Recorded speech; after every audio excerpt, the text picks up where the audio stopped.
So, pag-usapan natin yung command responsibility. Actually, merong isang tao na nakalimutan ko yung pangalan niya, si Pinoy. Shout out sa'yo, bro. Medyo mahaba kasi yung ano mo, so hindi ko... So, good news. Nag-reply si Nico David about command responsibility and necessary evil. Tignan natin yung reply niya. This is Pinoy Extreme. Let's do this. This is Pinoy Extreme.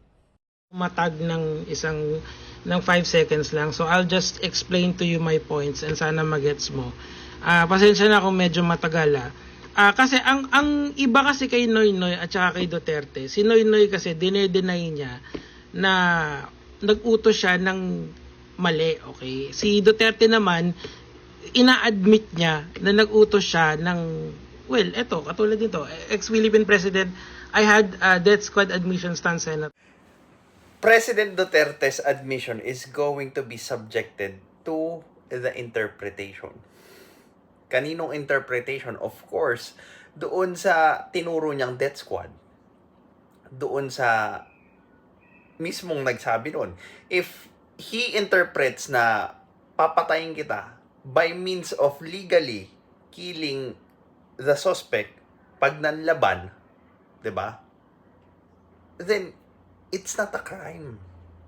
If he interprets death squad as the police force killing the criminals pag nanlaban, of course, hindi siya pwedeng i-take on accountability doon sa meaning ng death squad mo.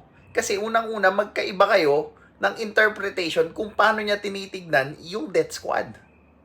Kung yung death squad para sa'yo ay katulad ng mga gangster na death squad na basta-basta na lang pumapatay depende sa utos ng boss nila, ang death squad para kay Duterte ay yung pagpatay sa mga lalaban sa mga pulis.